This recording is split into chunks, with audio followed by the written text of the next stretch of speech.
Hello, my beautiful friends. Welcome back to the show. Today, I'm super excited to dive into today's conversation with Melissa Arlena. She's an SEO educator and coach for photographers looking to show up on Google and book their ideal clients. As a former IT nerd, she has a knack for taking technical things and making them simple and relatable. She's using that superpower for good and helping photographers tackle their website SEO. Melissa started her photography business back in 2008 and spent 10 years photographing weddings. Then she pivoted to newborns in 2018. She's also moved her business twice, and with each change, she used SEO to climb the rankings to get her to the top of Google and fill her calendar. Now she's helping other photographers do the same. When she isn't behind the computer or her camera, you can find her hanging out with her family and 2 dogs on their sailboat cruising the Chesapeake Bay. Welcome, Melissa. Hello, thanks for having me. So tell us who you are and really what you're passionate about beyond the bio I just read. I'm Melissa Arlena, and I'm a motherhood photographer. And I think really passionate. I mean, those are most of my passions that you listed off. But just helping others, kind of thing, is a big passion of mine. So whether it's with great photos of their family or SEO for getting themselves booked, kind of thing. I love it. Well, when photographers hear the word SEO, we like to take our heads and bury them in the sand and pretend we didn't actually hear that. So can you maybe share what SEO is exactly and why it's important for photographers? Yes. So SEO stands for search engine optimization. And whenever somebody asks me, like, what do you do? And I say, oh, I help photographers with their SEO. They're like, what does that mean? And I'm like, that means basically when you search on Google, they show up. And they're like, oh. So that's really what search engine optimization is. It's just making sure your website is optimized to show up on Google and ideally show up on page 1 in those top 3 spots, kind of thing. Yeah. And so it's important for photographers because that's how you get found. If you can't get found on Google, then you have to rely on things like social media and stuff like that. And then it really limits your client potential. Yeah, absolutely. I think it's so funny with SEO because, I mean, I've been in the game since 2010, I think. And I think SEO has been a buzzword ever since. And I'm just like, it's still something that I'm like, SEO. Like, terrifying. It's terrifying. Like, so I think many photographers, we stay away from it because it feels overwhelming and really complicated. So can maybe you share your method of making it user-friendly and easy for photographers like me to understand? Yes. So have you ever heard the saying, how do you eat an elephant? Yeah. And the answer is one bite at a time. Now, I don't know where that saying came from, but that's exactly how I approach SEO. I can fire hose people with information and they just come away deer in the headlights look. So I have learned that you can't fire hose people. You have to feed it to them one bit at a time. And so that's basically what we do is I slowly teach them one stage at a time, starting with something very easy and it's like building blocks. So we start with the first building blocks, we get that in place, and then we work on to the next building blocks. And I always tell people, it's like when you picked up your camera for the first time, it could do all these things and you could push the button. That was about all you knew how to do. So we start off with, okay, you can push the button. Now, we're going to take you to that next step. What can you do there? And then just keeping it slow and steady and learning one thing at a time. No, it's definitely more of the tortoise and the hare. It's the tortoise, not the hare, but that's what's going to get you results. And so that's how, for photographers, I can make it easy because I just break it down and I feed it to you bit by bit. Yeah. I think a lot of the times we don't even know where to start. Like you start hearing things like, oh, you should be adding keywords. And then you just kind of you just don't even know what is step 1. So where, for someone who's never done anything with SEO, where would they want to begin? So it's funny because it is keywords. Oh, I love it. Yeah. Keywords is exactly it. I tell everyone that is the very basic building block is figuring out what keywords your clients are searching for. Because if you don't have the right keywords, and I see this with people all the time where they're like, well, I have keywords on my website. And then when you go and look at it and you're like, yeah, but nobody's searching that keyword. Yeah. And so you have to figure out what keywords your clients are actually searching. So it starts with that keyword research and figuring out what locations are they searching for, what words are they using. And then some words, you could find too that the different clients you get, some words kind of have different connotations. So somebody might say photos where somebody else might say portraits, and they're looking for different things. Right. Typically when they're just searching photos, they might just be searching for photos of something, or they're kind of more on the cheaper round. versus when somebody's searching portraits, they're thinking of something much more elegant and upscale. So if you cater to that elegant and upscale crowd, I don't want you using the word photos on your website because it's not going to bring in your ideal client. So it really starts with knowing who your ideal client is, what they're searching for, and then finding the keywords that actually have traffic and putting those on your website. Now, back in the day, I remember it was really important to, when you rename your images, to make sure that they're keyworded too. Is that still something that is relevant? Yes. So because when you use those keywords, they'll actually come up in Google image search results. And I used to do this all the time for weddings. So I would put the venue name, because that was kind of my keyword for the post, into the file name. And then I would go check Google search images area. You know, you type in a search and then you click on images, and I would see my photos popping up in there. And they would be different photos for a venue, that kind of thing. So I do the same thing now with locations that I'm at. So where I'm at currently, but by the time this airs, I will not be here anymore. But if you were to search like Miami newborn photographer, you would see images of mine in there. And it's from keywording it. Otherwise, Google doesn't, I mean, that's how Google knows what to show in those results, is by the keyword. Interesting. Now, when it comes to like, there's so many different things you can use, different platforms. You can build a WordPress website, you could use Showit or Squarespace or Wix or all these different things. Is there one that is more search engine optimized or a better system than others, or are they all about the same? So WordPress is still reigns supreme. So WordPress is from the get-go, it's, you know, even 20 years later, practically, it's still the number one thing. Stuff like Showit actually can be built on a WordPress backend. So you can have that WordPress behind it versus things like Squarespace. Squarespace is kind of built on its own. Wix is built on its own. Pixie Set is built on its own. So really, when people are like, I want to work on my SEO, I usually tell them you want to have some kind of WordPress backend. Squarespace isn't bad, but if they're on Wix or Pixie Set, if you're going to invest in SEO, you want to have, it's kind of like, I always tell people, it's like you're going to run a race or a NASCAR race. Like, you don't want to walk out there with, my husband would laugh, a Ford Pinto. That's what he used to race when he was a kid, versus a current NASCAR car. Like, so you want to have that high speed car. So WordPress is really where it's at to start with that. But like I said, Showit, Profoto, I believe Flow Themes, I can't remember for sure, but they're built on WordPress. And so you can still get that juice of WordPress as long as you set it up properly. Interesting. I know, because I went through and had a website redo and we rebuilt it on Showit. But what I have noticed is, well, I don't even know how to use it. So number one, I got to figure that out. But I had it built for me. But I don't know anything about SEO really when it comes to, because I've never really worked on that. It's always like, I've always had like a referral based business, and I'm kind of on a sabbatical from photography right now. But going back, I'm just like, well, I'm not ranking. I used to rank number one, and I'm like, I'm not there anymore. Okay, well, I'm a competitive gal. Not that, I mean, it's with myself, but like, you know. Yeah. Oh, absolutely. Yeah. And that's a lot of times people will switch a website over and then they're like, I lost all my rankings. And it's like, well, did you put your keywords back in? Did you update your SEO settings? Because your backlinks will stay the same and your citations will stay the same. But if your page title is now, you know, your name photography and not your genre or city or location or whatever, Google's like, well, this page is about blah, blah, blah photography. It's not about Miami newborn photographer or something like that. So it can be overlooking those little things. And web designers, they're good at designing a website. And a lot of my clients hire me after they've worked with the web designer to come in and then SEOify the site for them. I love it. You're like the SEO cleaner. Yes. Oh yeah, yeah. I have to. Yeah, especially I love Showit and I love Showit designers, but they constantly are making everything a header, and so I'll go in and I'll have to clean up like 50 header tags, and I'm like, oh my gosh, I know it's that font, but please stop using it that way. Oh, I love it. I love it. So, what would you say are the biggest mistakes that you see when it comes to photographers and their SEO? I mean, beyond not using it. Yes.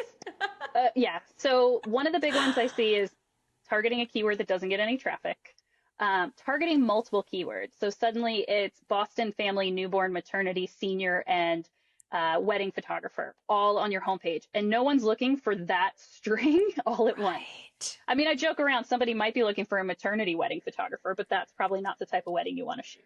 Yeah. So you really want to be specific on picking one keyword per page And then, and I like to call them, we're a military family. So I refer to them as my little soldiers. And so I assign one keyword per soldier, and one soldier per page. Because if I give him too many keywords, like maternity and newborn and family, he just runs around in circles and he doesn't know what to do. So instead, I want him to have two buddies. And then he and each of his buddies, they go out and they find traffic for that keyword and they bring it back to their own page. So he gets one job. And I will say that that analogy has had to change a little bit over the last like 6 months. I've noticed that Google is treating things like photographer and photography the same. So it used to be those were two different keywords, but now if you do a search for like Miami newborn photographer versus Miami newborn photography, those top 5 listings pretty much are identical. Oh, interesting. So now we're having to do more of like, okay, that soldier's getting a second keyword, but only because Google now believes that those are the same. So I'm having to like adjust my analogy a little bit. But you still want to, Google's not going to show the same results for maternity and for newborn unless somebody's trying to really optimize for both of those. And it's better to have, if somebody's looking for a maternity photographer, you want them to land on a page of your website that's all about maternity. Maybe it mentions some things about newborn, maybe it mentions some things about family, but you don't want them to land on a page where you're like, I do everything. Which one do you want? Yeah, so true. Now, blogging, is it still relevant? Yes, but blogging has definitely changed. Right? I always joke around. I'm like, nobody cares about the Jones family. Except I have one client or a friend of mine, she's in a small town and she's like, no, but seriously, people care about the Jones family in small towns. And I'm like, you're right. Small towns are a little bit different. I said, but in most cases, people don't necessarily care about that particular family. But what they do care about is, man, mom's got an awesome dress. Where did she find that for that session? Or that family is so coordinated. How did they plan out what to wear? For me, I always do in-home lifestyle newborn. So I focus a lot on the nursery. I love interior design. So I go hog wild. I tell them, I'm like, look, I don't care if you don't want pictures of your nursery. I want pictures of your nursery because it's so pretty kind of thing. It. And then I'll do a nursery feature. I have one like, I knew as soon as I walked in, I was like, oh, this is going to go wild on Pinterest. It was Star Wars themed.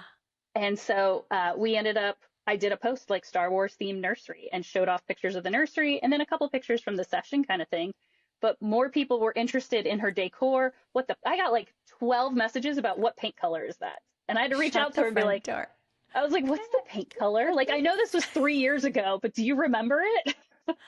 I love that because you always think like with photography blogging, it's like you have to sort of reimagine what it is, kind of like how it used to be. It's like when you go, like I love to cook, but I hate recipe blogs so much. You and my husband both. Just give me the recipe. That is it. I don't need any pictures. I just want to know the recipe. Like my husband's like, I don't want to read about your great grandmother and how she brought this over from England back in the pilgrimage days. Like no. And I'm like, if we reimagined photography blogs sort of in that way on the things that the client actually is interested instead of the fluff that we kind of have been taught to put up over the years, I think it makes blogging sound funner. Is that a word? Yeah. More fun? And, yes. No, and totally. When I talk to people, they're like, well, when I have to write about the Jones family, it's just blinky cursor syndrome. Like, I don't know what to say. Like, yeah. But when they sit down and they think, okay, how do I make this a resource for someone else? Like, how did this client prepared so well for the session?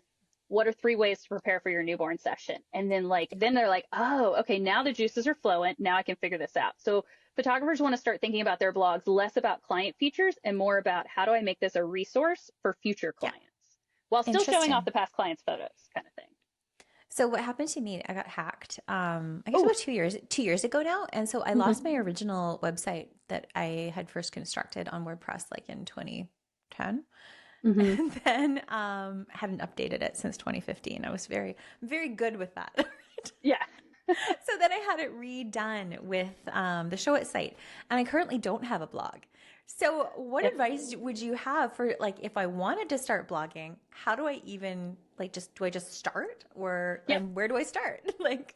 Just start. And I tell people map out 12 post topics. Just map that out to start with and aim for 1 a month at a minimum. Like if you absolutely hate blogging, 1 a month, will get you going. I would rather you're doing it than dreading it kind of thing. So you map out 12 topics. You write 12 posts. I don't care if you write 12 posts in 1 week or if it takes you 12 months to write them, but schedule them out for 1 a month. Yeah. And if you get into a rhythm and you're like, oh, this isn't as bad as I thought it was going to be, and you feel like you can do more, then get 6 months worth of posts built up, and then come back and now start doing one every 2 weeks, and just kind of keep it so that you constantly have 6 months worth of posts scheduled to go out there.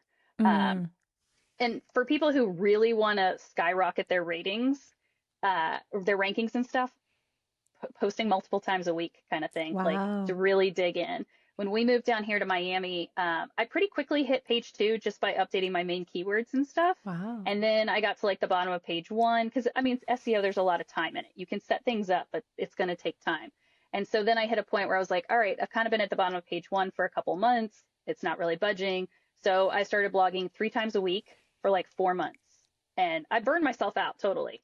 Yeah. But I ended up like started climbing up the rankings. And by that Yeah. fall, I hit #1 for like Miami family photographer, and my phone was blowing up for fall family sessions. Wow. So, That's so it awesome. paid off. Like sit Yeah. down, do the work, and then get things scheduled out, kind of thing. Google Yeah. prefers consistency over anything else. Right. So writing all those blog posts, then I slowed things down because I was like, I can't do this. I Yeah. can't keep this pace up. But just kind of at that point being consistent going forward.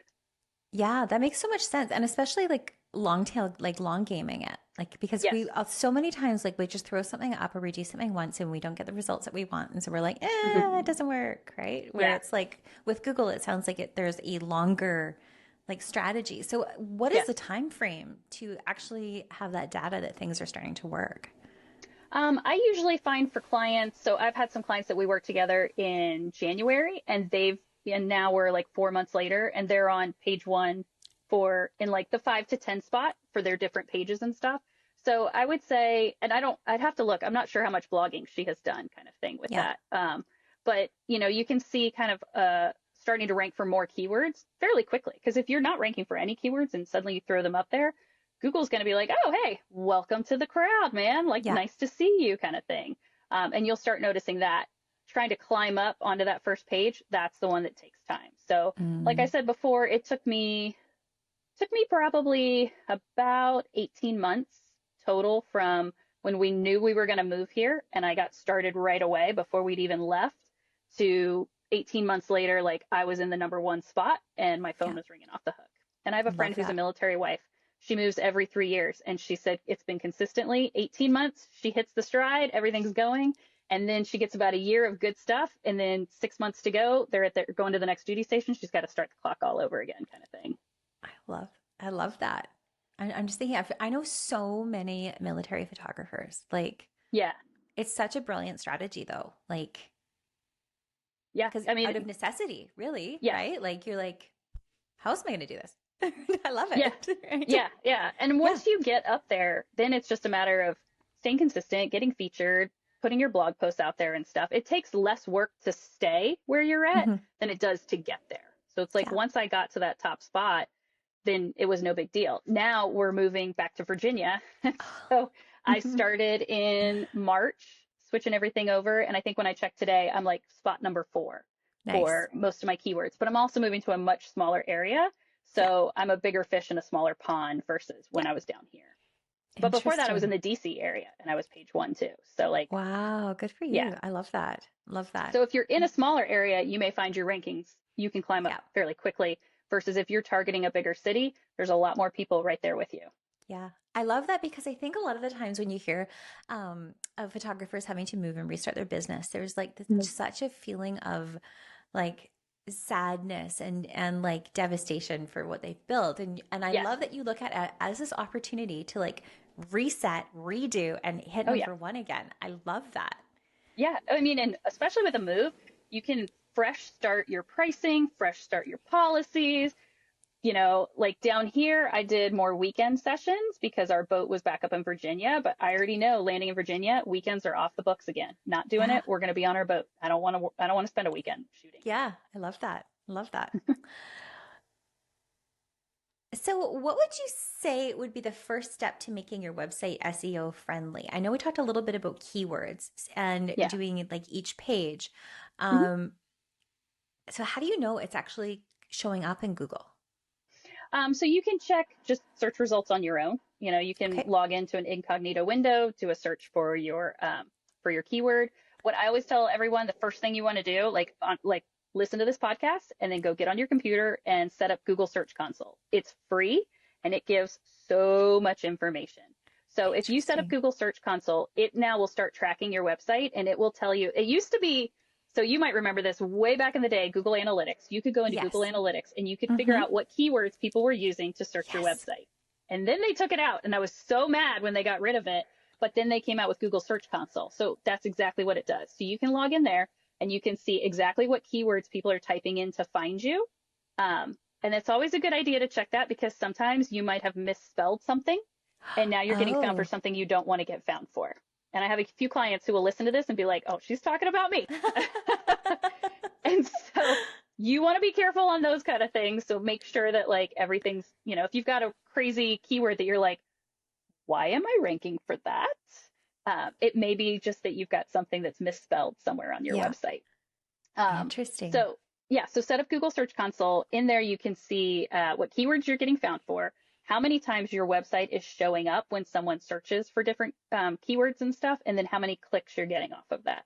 And I like to tell my clients, especially, I mean, honestly, I love it when I start with someone who has no keywords because it's a real easy win. And who doesn't love an easy win? You know, they're not getting found for anything. They've got like 30 clicks over the last 6 months, and you're like, okay, we can do this. This is going to be fun.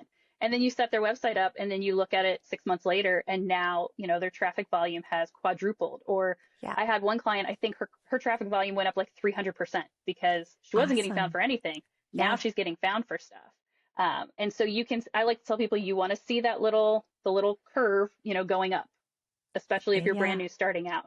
And then once you've been established for a while, you may find that it's not going to go up as dramatically, but it's still going to be, you still want it to stay up there. You don't want to see crazy drops or anything like that. Right. And they also will send you a report I think it's the beginning of the month for like last month. And they'll tell you, hey, these were the top keywords you were getting found for, or these are your top most popular pages. Interesting. Now I'm like, I don't even know how I would find out how many clicks my website's getting. I have no idea. Yeah, I mean, and now Google Search Console will only show you things from Google searches. So if you're looking at like how many hits are coming from Pinterest or coming from direct links and stuff like that, you need to go back out to Google Analytics for that. Right. Okay. Now you mentioned previously about getting featured. So I want to talk a little bit about that. And how do you start work on getting featured?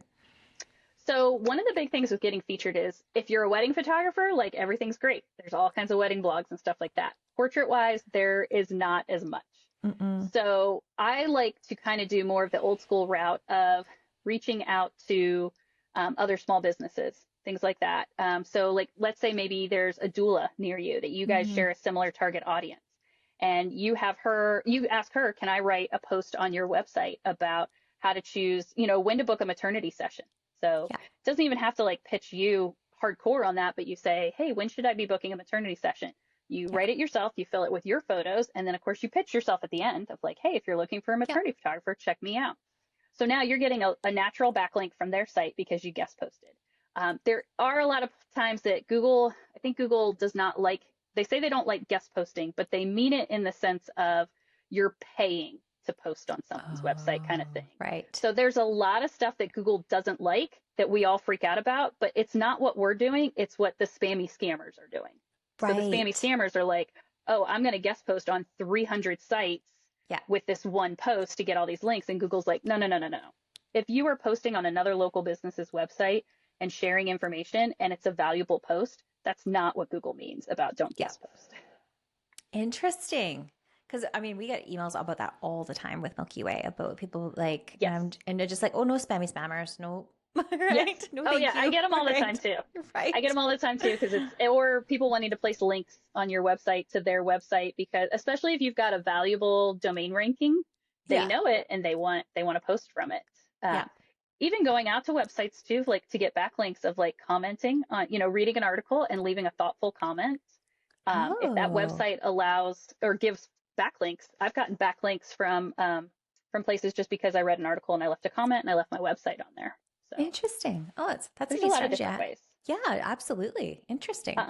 And then there are places that do feature portrait photographers. I think the Motherhood Anthology, Kindred Path, and a couple others that still do portrait features. Interesting. So AI generated content is becoming a huge thing in the photography industry. So does AI content affect SEO? Yeah, so Google has already said that it will penalize sites using AI. But before everybody freaks out, that means don't ask ChatGPT to write your blog post for you and then just copy and paste. Yes. And you can totally do that. Like you can ask it to write it and you're like, wow, but it's not going to sound like you. And it may Nope. not necessarily answer the questions the way you would answer the questions. So what I like to think of is use it like a virtual assistant. You can ask it like, what questions might someone have about booking a newborn photographer? And then it'll pop out questions and it'll pop out answers. I just say, ignore the answers portion of it, but look at the question and then answer the question how it pertains to your business.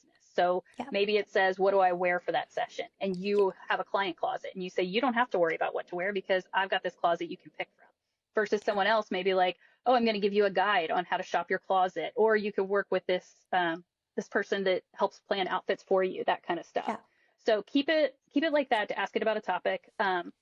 Ask it to help you figure out an outline for your post. So let's see, trying to think of what another one I did was recently. I think I had asked it, what do I need to plan for, like, how do I prepare for a newborn session or something like that? And it gave me like some different topics for a client that might come up for a client. Obviously what to wear, time of day, who should be there, what do I do for the baby? And so then you just basically answer those questions. So think about it like that. Use it for brainstorming, but not to do your work for you. I love that. It's so true because, well, my son especially, he's 13, he's grade 8, and we're hearing a lot more about it with like don't use ChatGPT, kids, like you're Yes. gonna get busted, right? Yes. Yeah. But even for him, I would be like, okay, well, if you're writing a research paper, have it help you figure out an outline because it's going to come up with ideas and then you may spin off ideas from that. Yes. And I think that's what I love the most about it because I used it for a number of things. And I think it gets my creative juices flowing versus like just relying on it to like just be the answer. Like we can't outsource our thinking. Yes, exactly. Yeah. Okay. So what metrics should creatives and photographers track to measure the success and effectiveness of their SEO efforts? And how often should they be doing that? So like I said, Google Search Console is going to have all kinds of information for you. And I like the once a month type thing of looking at it once a month. In my Facebook group, I had someone the other day, they were like, oh, my site took a nosedive, like 30 or 40 spots.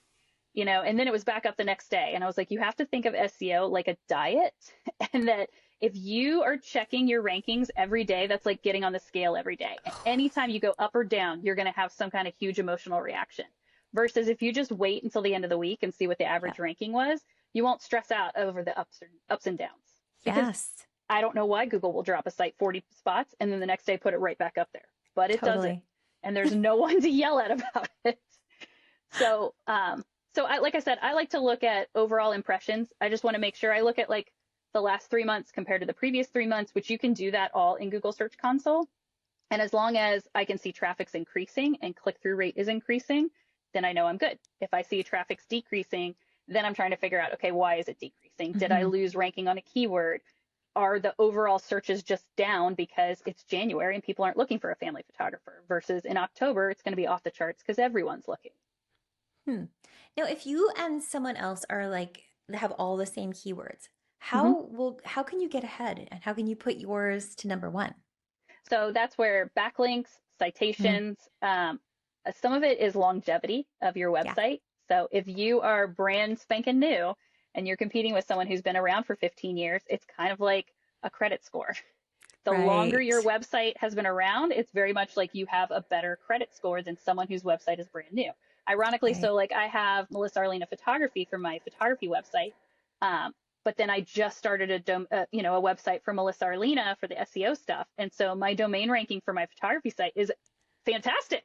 It's like 25 or 26, which is great for a small business, and my new site's like 0.02 or something like that. Like it has nothing on it, and so right now I'm like, all right, well, that's kind of how it is. It's just going to take time. But making sure you've got your business name out there on places like Yelp, Facebook, all the social media channels. getting those citations, which is name, address, and phone number.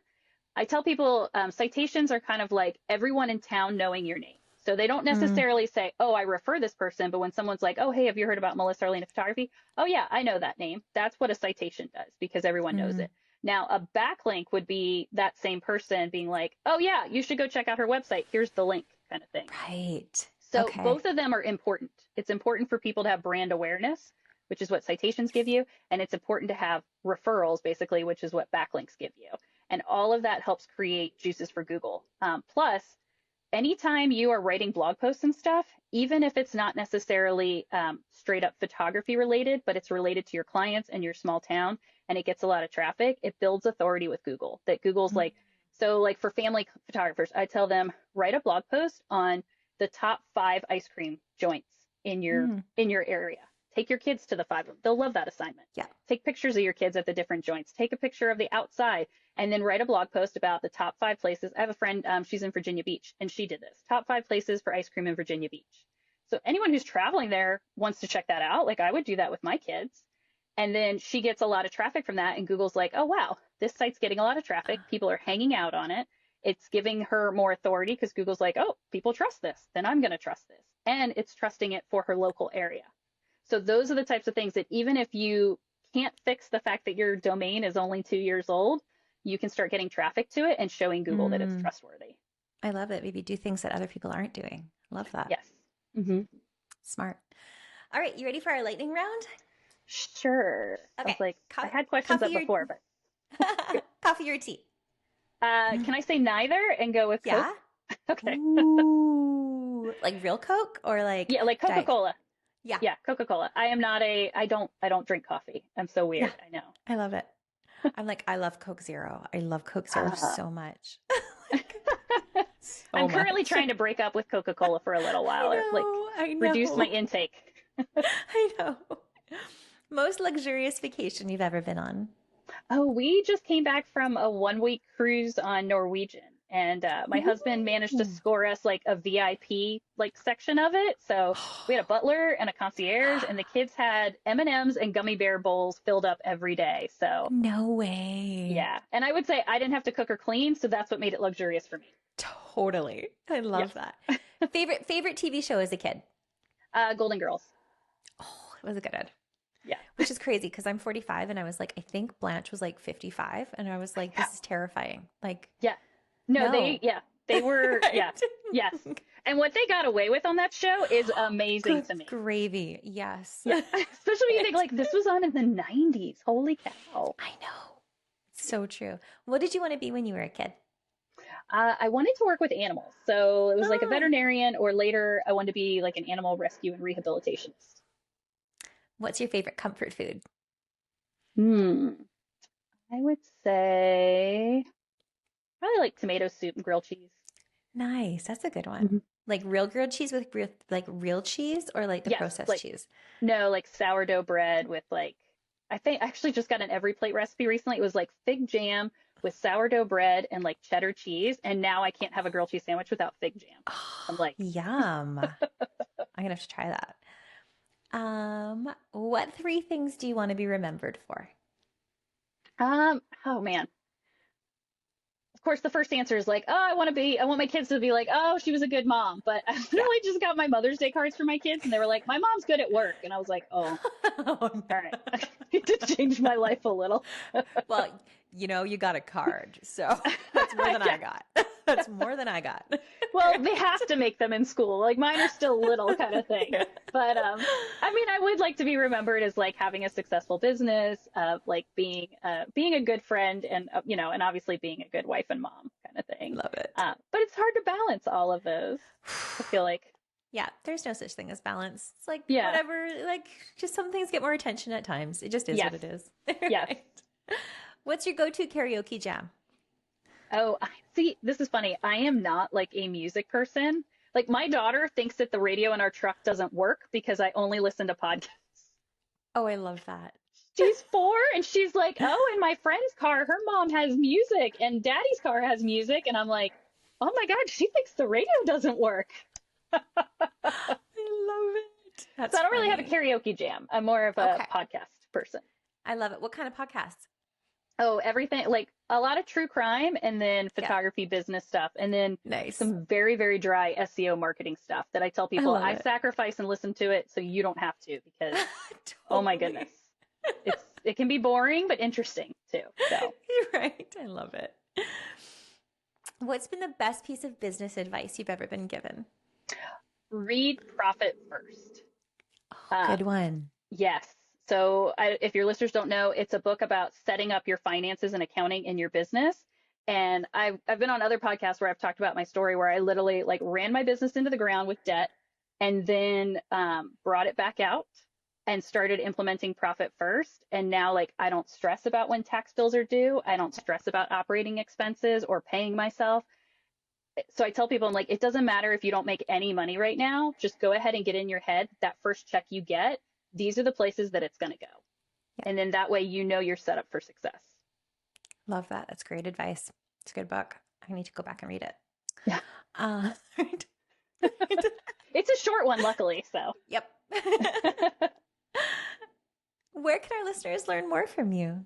Yeah, so they can check out my SEO site is melissaarlena.com. I also have a Facebook group called Raise Your Ranking. And then my photography site is melissaarlenaphotography.com. Love it. Awesome. Well, I love to end my interviews just with this last question. And it is, what are you currently curious about or artistically curious about? I really think like we're in the heyday of AI right now. Like Photoshop just released their beta this past week of like, and I'm seeing it pop up in photography groups of like what people are doing with it. And I have this one photo of this beautiful couple with a lighthouse on the beach, but the beach is covered in seaweed because we had a big, huge storm that had, I think a hurricane had come by or a tropical storm and it dumped all this seaweed. And the mom and I both were like, no, when we got there. And so now I want to see if I can get it to clean up the beach for me.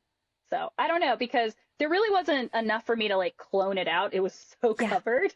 But I'm like, all right, people are like turning people into mermaids. Like how Seriously. Like, I just want you to clean up the seaweed. So checking that out. And then I would say also AI for like figuring out how to make things in my life easy, you know? Yeah. So like not sitting down and coming up with 10 questions people want to ask their photographer. I'll just type that into ChatGPT and let it get that ball rolling kind of thing.